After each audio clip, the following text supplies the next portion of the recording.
So, Dario, we're at Davos. There's a lot going on.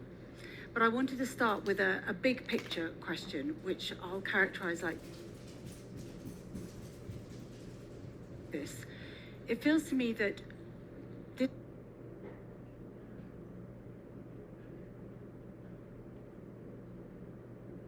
time last year, everybody was very excited about AI, and everyone was talking about what AI can do, its potential,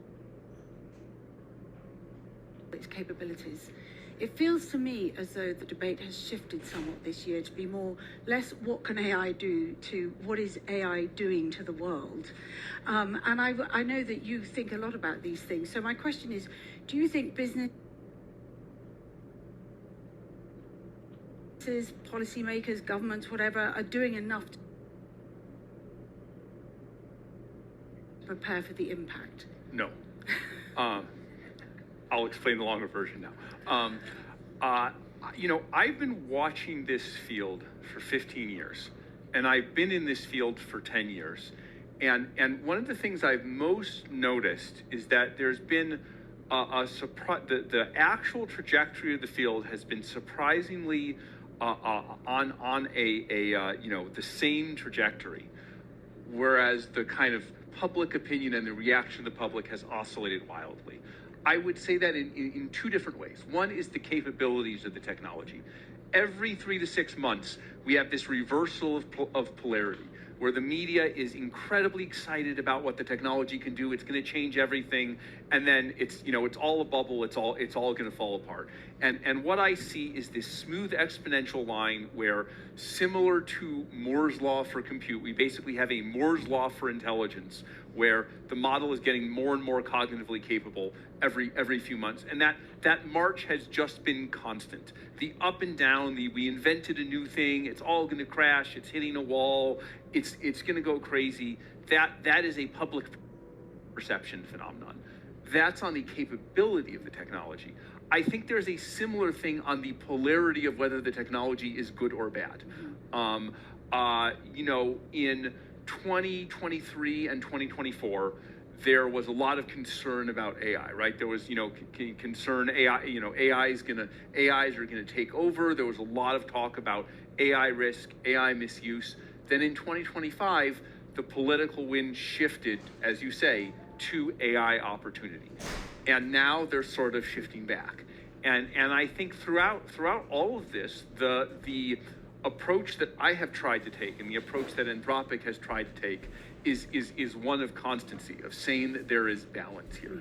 And balance of a very strange form, because I think the technology is very extreme in what it's capable of doing.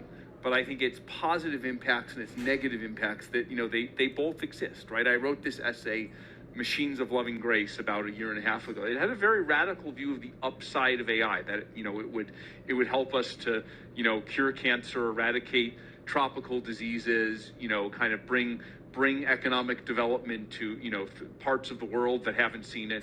And my view hasn't changed. I believe all of those things. But the other side of it, which I'm now kind of writing more about, and may release something about soon, is bad things will happen as well. If we just for an example, as one of the risks, we take the economic side of it. My view is the signature of this technology is it's going to take us to a world where we have very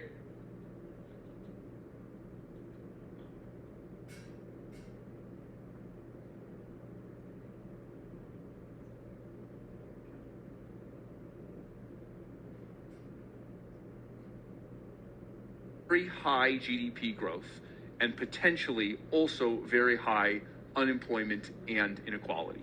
Now, that's not a combination we've almost ever seen before, right? You think of it as high GDP growth, that's lots of stuff to do, lots of jobs for everyone. It's always been like that in the past.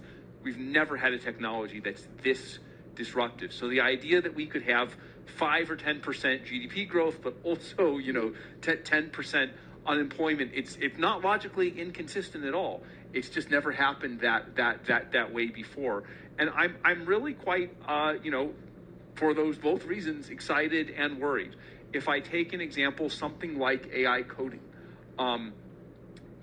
the latest model release, Claude Opus 4.5, I have some engineers, some engineering leads within Anthropic who have basically said to me, I don't write any code anymore. I just let Opus do the work and I edit it. We just released a new thing called Claude Cowork. We can go into that later. But this was a version of our tool, Claude Code, for non-coding. This was built in a week and a half, almost entirely with Claude Opus. There are still things for the software engineers to do, right? It's like, even if the software engineers are only doing 10% of it, they can, they still have a job to do, or they can take a level up. That's not going to last forever. The models are going to do more and more. And so there's an incredible, this is a microcosm. You can see there's an incredible amount of productivity here. Software is going to become cheap, maybe essentially free. The premise that you need to amortize a piece of software you build across millions of users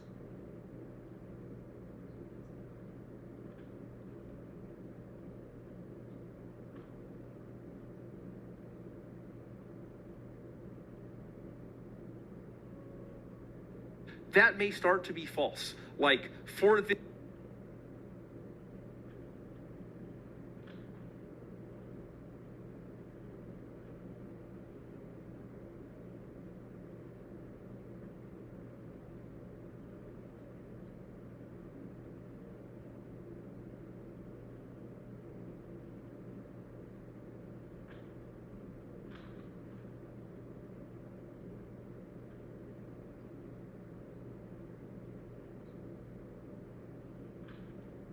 meeting, it might cost a few cents to just say, I don't know, let's make some apps so people can talk to each other. Or, it just may be very flexible and recyclable. But at the same time, there are whole jobs, whole careers that we built for decades that may not be present. And I think we can deal with it. I think we can adjust to it. But I don't think there's an awareness at all of what is coming here and the magnitude of it. So it's so interesting when you say that. So how do you think, in a world of high GDP growth, but also high unemployment, what does that do to society? And you say there are, people aren't thinking about it now. Can you give concrete examples of how society might organize itself to adapt to such a world? Yeah. So, I think there's a few things. The first thing that we've done, that we've focused on, and this is not a solution so much as it is a first step, is we have this thing called the Anthropic Economic Index. We've had it for about a year. We've updated it, I think, 4 or 5 times now. And what that does is a real-time index that lets you track, what our model Claude is being used for. It goes across all the conversations and kind of uses Claude in a privacy-preserving way to, kind of statistically query how Claude is being used. What are the tasks it's being used for? To what extent is it automating versus augmenting tasks? What industries is it being used in? How is it diffusing across states in the United States and countries in the world? We've just added kind of more and more detail here. And my view is, until we can measure the shape of this economic transition, any policy is going to be blind and misinformed, right? Many policies have gone wrong because they're based on premises that are fundamentally incorrect. So that's step one. Step two is, I think we need to think very carefully about how do we allow people to adapt, right? People can adapt more quickly or they can adapt more slowly. This can mean adapting to use the technology within existing jobs. This can mean adapting, from one job to another job. For example, I think there are probably going to be more jobs in the physical world and less jobs in the knowledge work economy. Now, maybe eventually robotics, makes progress, but I think that's on a slower trajectory. So that's one. Are there jobs that have, still kind of, really value a human touch? Some of them do, some of them don't. We may find out how important that is in the market and where it's most important. At the level of companies, what are the moats when software becomes cheap and then subsequently the rest of knowledge work becomes cheap? We don't know. We've never quite asked that question. We've thought about moats in a certain way. So there's going to be a huge scramble at the level of companies. So teaching people to adapt, teaching them what to expect, I think is the second step. And the third step is, I think there's going to need to be some role for government in a displacement that's this macroeconomically large. I just don't see how it doesn't happen. The pie is going to grow much larger, right? Like the money is going to be there. Like, the budget may balance without us doing anything because there's so much growth. The issue is distributing it to the right people. And so I think this is probably a time to worry less about disincentivizing growth and worry more about making sure that everyone gets a part of that growth, which I know is the opposite of the prevailing sentiment now. But I think technological reality is about to change in a way that forces our ideas to change. So obviously, in your desire to create this greater sense of urgency, are you speaking to people in the administration? I mean, Anthropic hasn't always been the sort of first on the guest list for this administration, but do you have people there that you're talking to? I have said it to them myself, and to be clear, there are plenty of things we agree on, right? I think the AI action plan that the administration put out in the middle of this year actually had some very good ideas here. I think we probably agreed with the vast majority of it. But I think most of all, we just want to say these things in public and kind of have a public debate about them, right? We don't control policy. I think the most useful thing we can do is describe to the world what we're seeing and provide data to the world.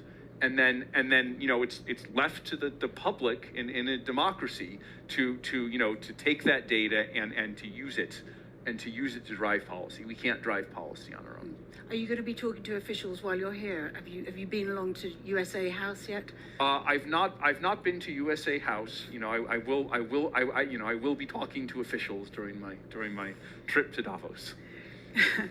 Good. So just to go back to Anthropic then. So you founded Anthropic specifically because you were worried about that you didn't think that OpenAI was taking safety seriously enough.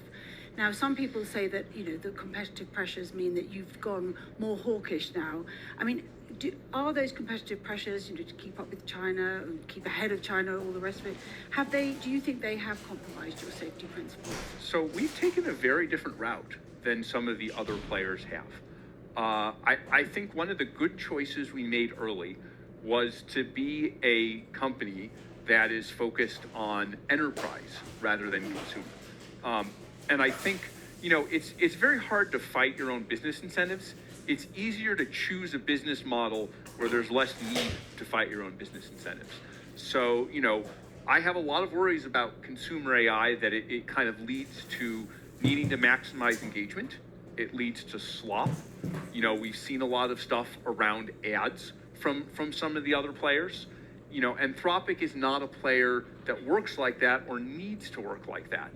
We just sell things to businesses, and those things directly have value, right? We don't need to monetize 1 billion free users. We don't need to maximize engagement for 1 billion free users because we're in some, death race with some other large player.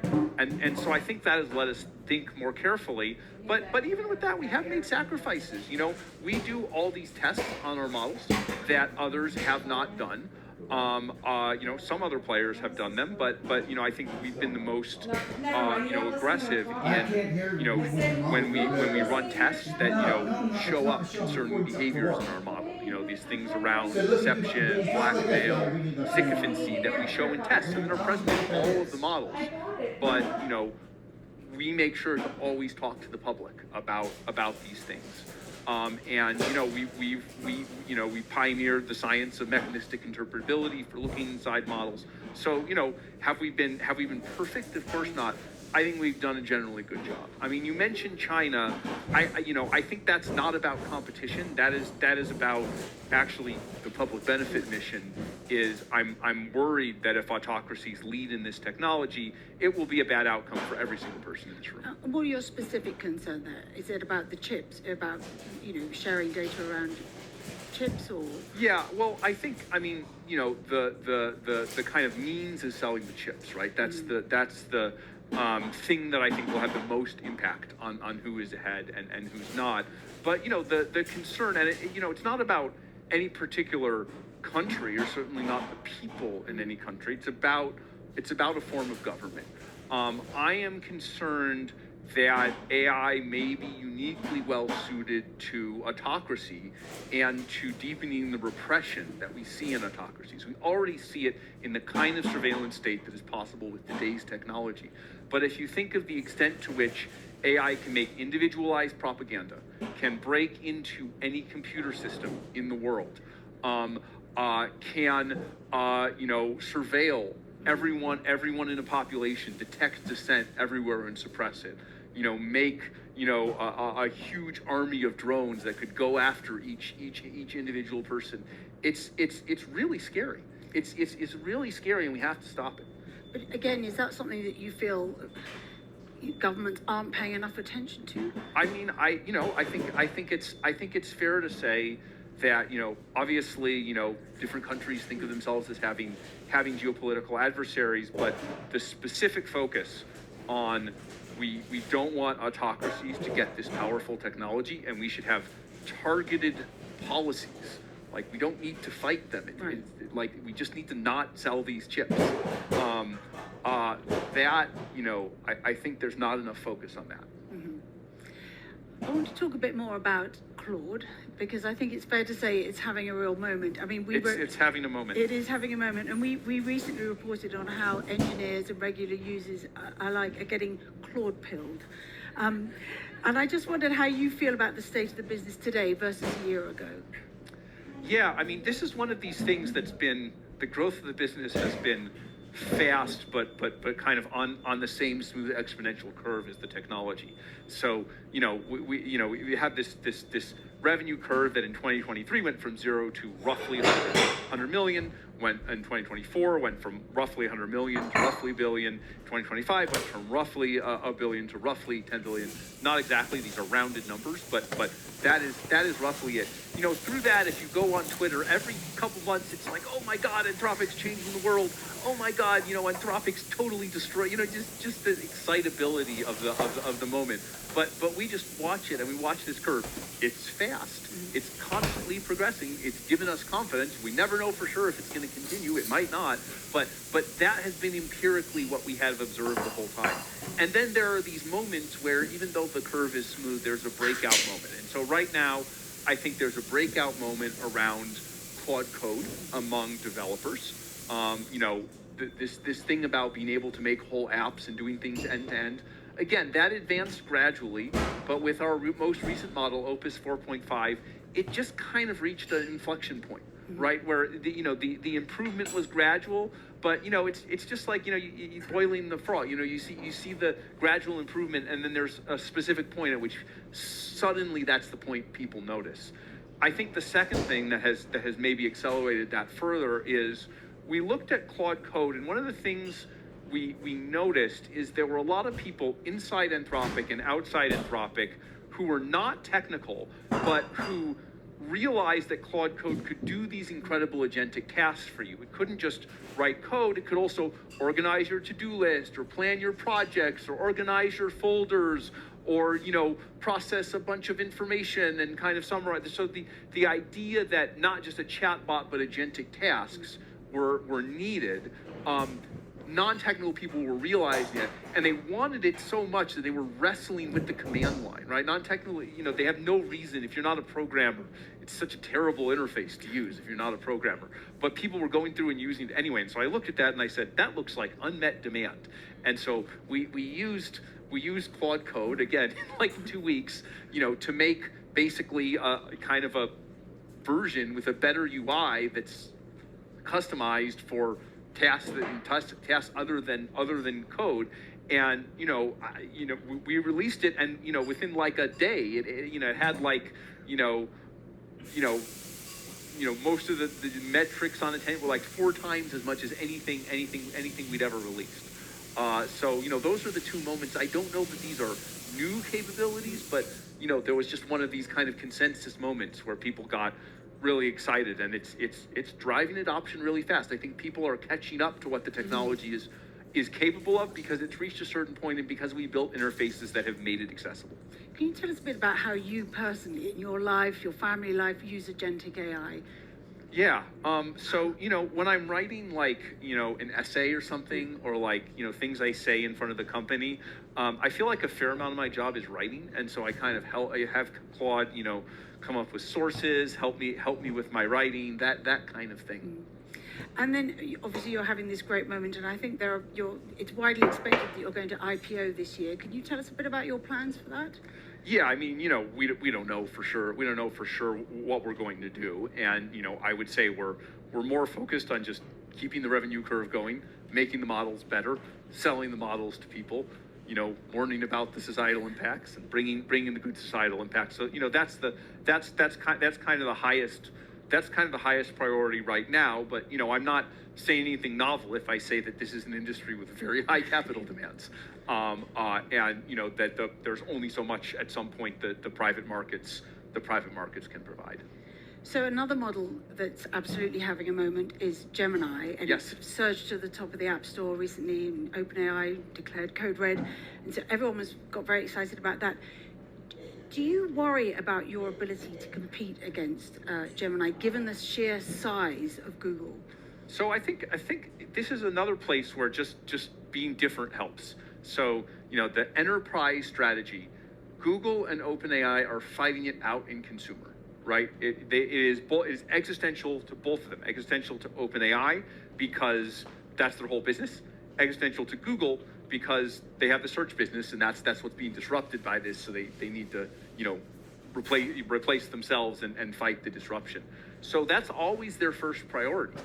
And they seem much more focused on that than kind of operating in the enterprise. It's been great to see what Gemini is capable of in consumer. I think they're going about it a different way. I was just on a panel with Demis Hassabis, who leads research at Google. I think he's a great guy. I've known him for 15 years, so I'm rooting for him. You talk about differences. One difference is, I believe, is that Anthropic doesn't have the ability to generate videos and photos. Do you see that as a potential weakness? I think for enterprise business, there's not really a demand for like, photos of, the cats riding donkeys or, whatever, whatever consumer video people want. There's maybe an edge case around like slides and presentations, but if we ever need it, we can just buy them. We can just contract a model from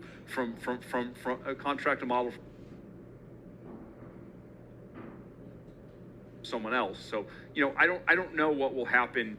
I don't know what will happen in the future, but I at least don't anticipate needing this. And I think there are problems associated with this. Like, I think, we look at the amount of short form video out there, like a lot of it's fake, a lot of it's pretty addictive, a lot of it's slop. Not to say that all of it is bad or that necessarily doing it means you're bad, but it's not a part of the market that I'm like, tripping over myself to get involved in.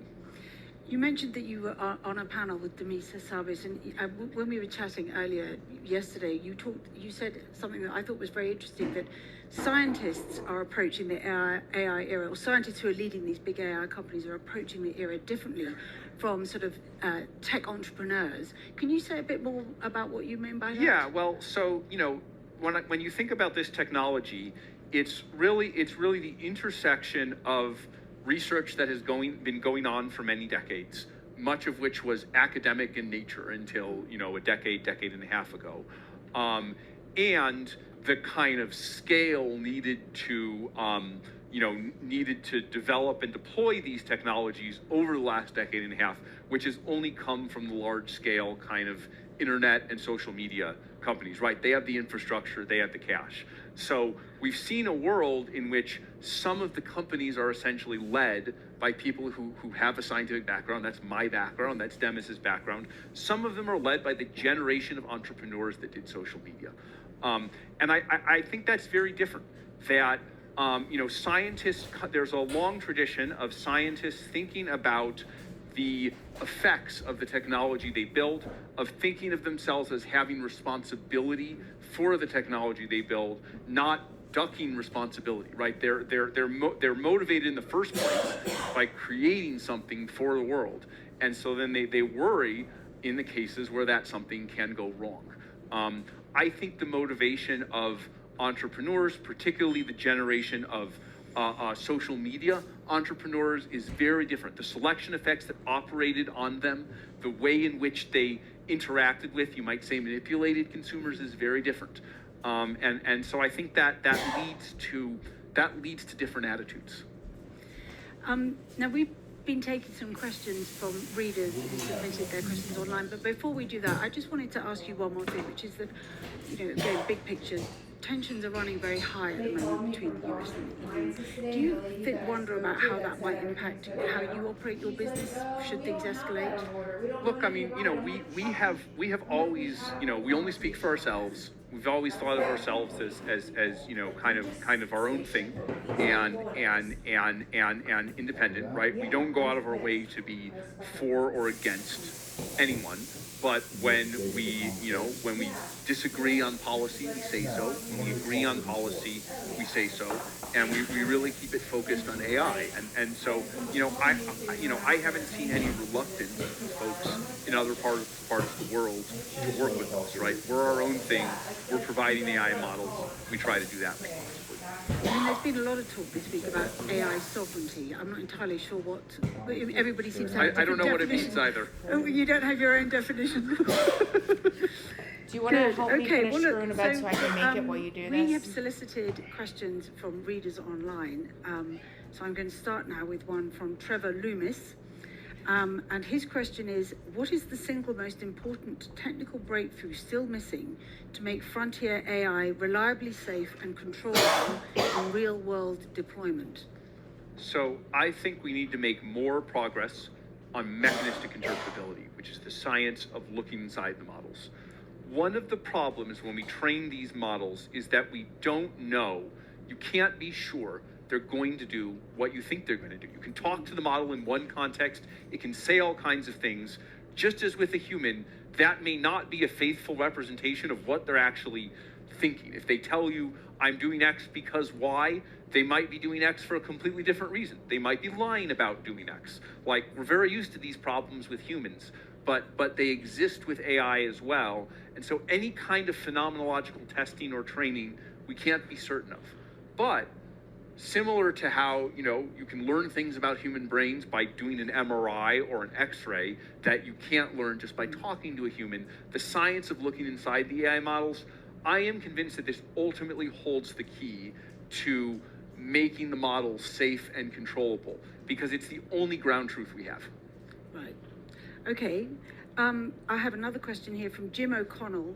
How will AI affect current K-12 educational achievement gaps? Very practical question there from no doubt a parent. Yeah. So, there's kind of the short-term stuff about, people using AI for cheating, which I think is problematic. But, in relative terms, okay, fine, you can have a kind of a different way of